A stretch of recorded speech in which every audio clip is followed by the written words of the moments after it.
Hey everybody, Winstreak here. Today's question comes from Louis Blanco. They have 60 enemies and they want to grab 10 random ones out of there at a time and never overlap the enemies they're pulling out.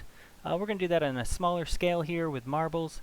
We can see we have 10 marbles in this bag here, and if I left click we'll pull one out. If I right click we'll pull 3 out, and essentially I can do this till the bag runs out and then nothing else happens.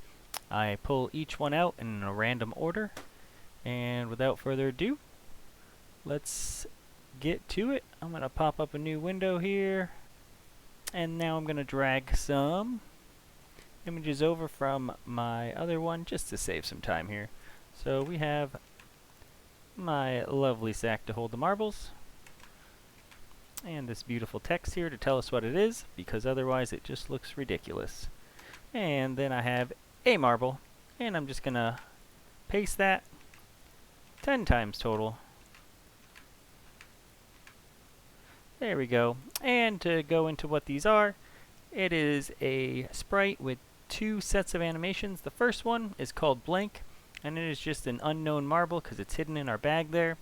And then when we hop over to our second one called marble, it has 10 options of what it is, and from 0 to 9, so 10 options, and it can be set to any of the animations. The animations are on a speed of 0, and that stops it from looping through because we want it to just stay as one single marble. And then I'll also have to add our mouse, so I can do left and right clicks, and I want to add 2 arrays. So we'll throw both those in real quick, and then we will rename the first array to starting marbles.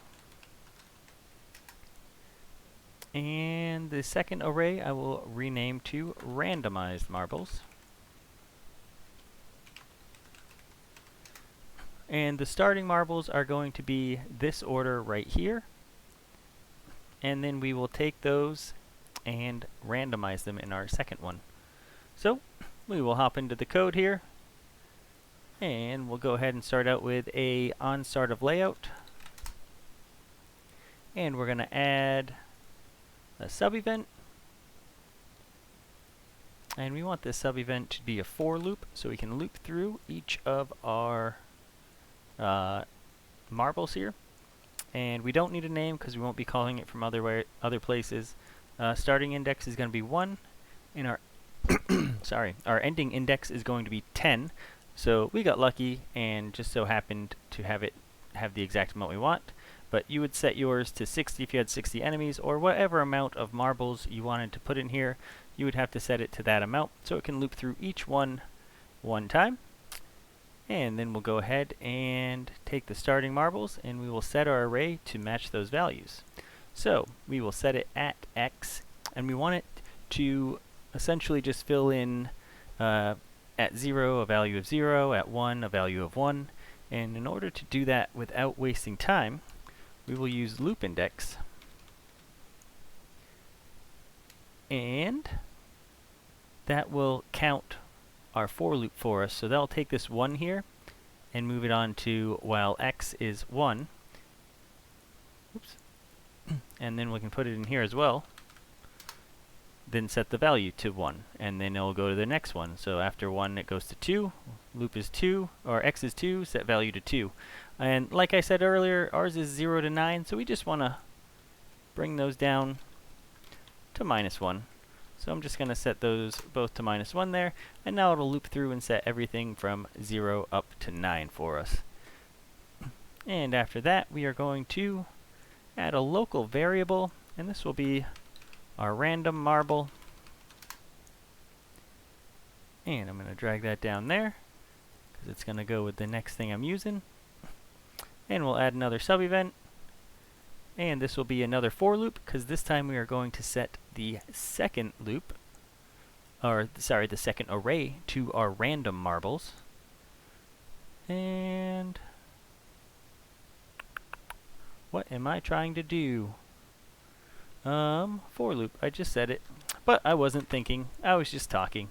So here we go, and it's going to be the same thing, it's the same size, and we're not going to call it elsewhere again, so we're just going to go from 1 to 10, and we want to first go ahead and set that value we have up here, our random marbles, and we will set that value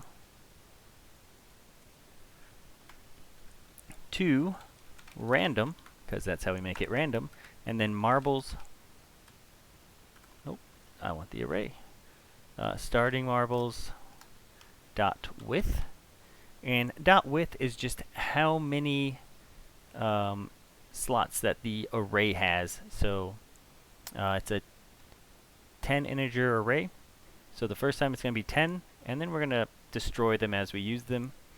So we'll go down to 9 and 8, then 7 and 6, etc. till it goes down to 0.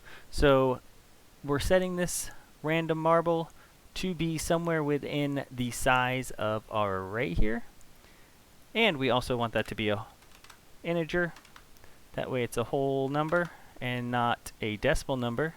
And I believe it is the same both ways between floor and int with construct 3. But floor makes more sense because we want it rounded down no matter what. So I'm just going to put that in there. And then we will push into our randomized marbles. So we're going to add to it. We're going to start building this array, which is currently empty. We'll push into it. And we want to push into the front and push everything else back. And then we will set a value. And that value is going to be marble, starting marble dot at, and then random marble variable, and we'll put it in at the x value because that is our only value. So we will push from whatever this random number is into the first spot of our random array of marbles, and then we have to destroy the starting marbles with the delete function, and we also want it to be at that random variable that we made there. And it'll do this all 10 times until they're pushed over, and then we should be good to go.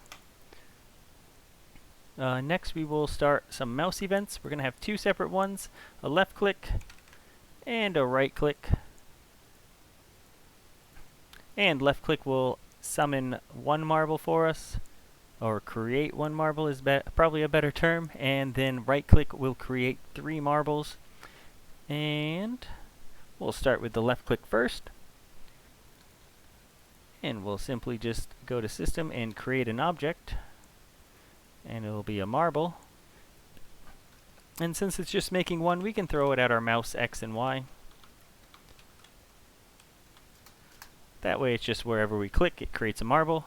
And we need to change the animation because they start out blank and we want them to turn into actual marbles.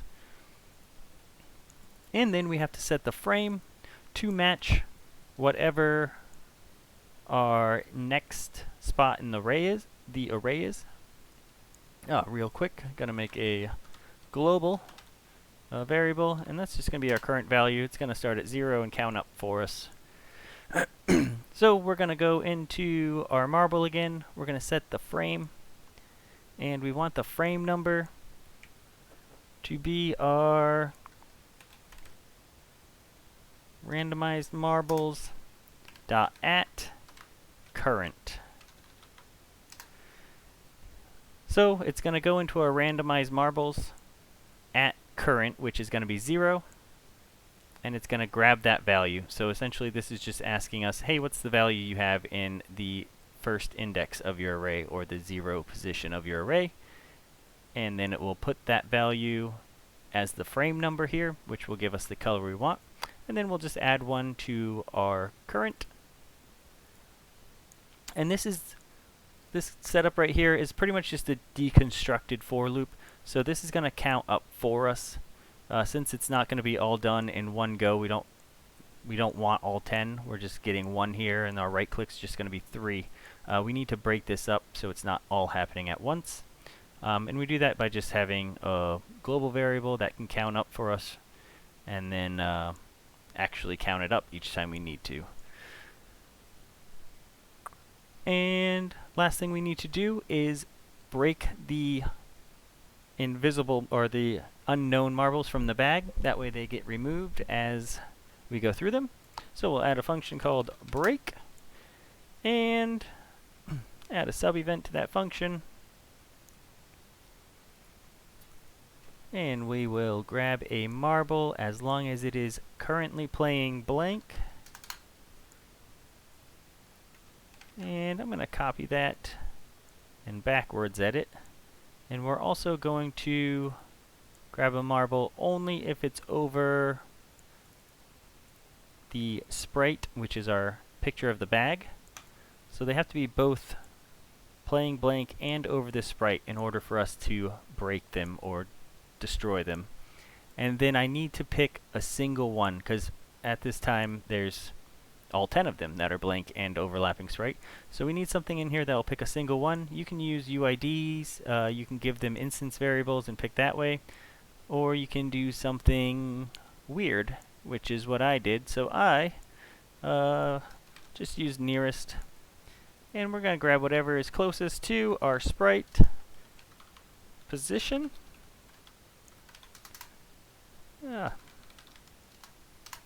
So our sprite X, sprite Y, and what that means is when I click here, our image point, that's where the actual location is. So it's going to grab whatever's closest to this one first, and then kind of work in an arc outwards from that point. And then we just have to destroy the marble, and we have to actually call the function.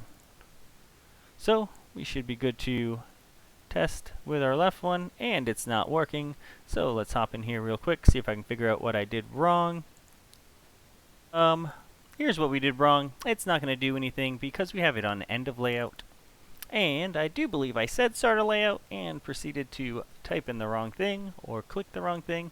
But now we should be good to test it out. And we can see we have all 5. And we have an excess, which we will build in a way to stop. But essentially, once it's done, all the values after that are set to 0 because we haven't set them. But if we look here, we can verify that we're getting random ones. We have our little rainbow, red, blue, green. And we can hop in here a second time. And green, orange, olive, and some blue. So they are definitely in a different order. And now we just need to verify that our counter is not above 10. So we'll compare our variable, counter, and greater than 10. And that'll stop it from letting us continue to click.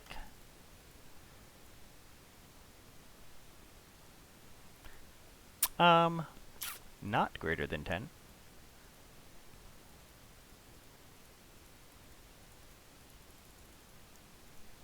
Not greater than 9.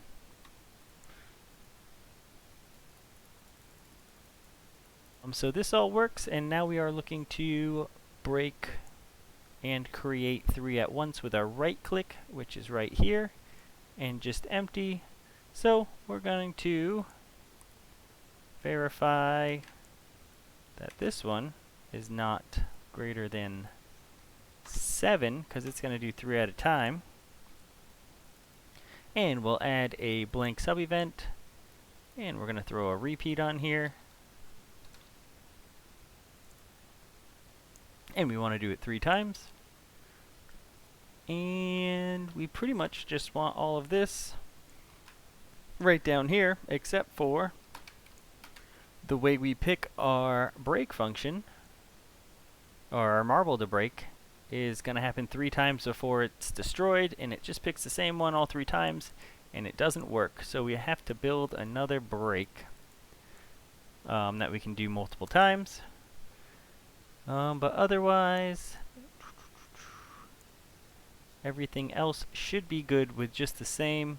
And then we have to build in a way to place them 3 at a time, because right now it'll just put all 3 of them under my mouse, and as you can see there's more than one here. I only clicked once, and it just hides them, so I have to be moving really fast in order to get them to drop and see them. So we're just going to set up a starting position. I'm just copy pasting that global so I get another one. I'm going to call this position, and I want to just stack them somewhere over here.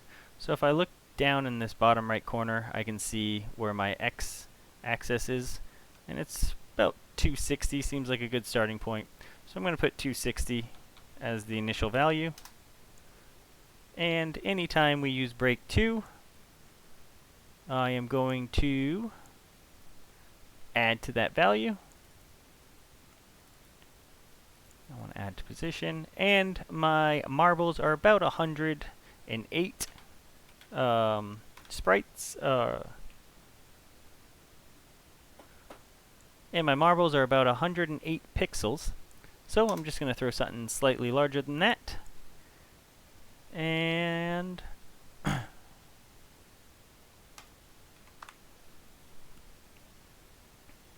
break 2. Now we just need to set up each different one. So we will have one where it calls the nearest sprite, one where it calls the furthest sprite, and one where it calls closest to my mouse. And again, there's better ways to do this. This was just the first way I thought of up here, and I just kept it going. But you can click, you can right click, and I have to actually set it to the position that I created. So we want X to be position, and Y just needs to be the same. So they stay at the same vertical height and just move across to the right. So that should fix it for us. So now we can throw 3 of them down at a time. When there's only 2 left, it refuses us access, and something's broken with my brakes, but we have 9 up here and our 10th one down there. So the right amount did come out, and it's gonna be something wonky with this nearest furthest nonsense. So let me see if I can. Alrighty, and what I did here is I hopped in here and gave each of my marbles a variable called current. It's going to be 1 through 10, and I verify that it's playing blank, and then I just erase the current value, and we can see here I can throw them down in any order. They come out random every time,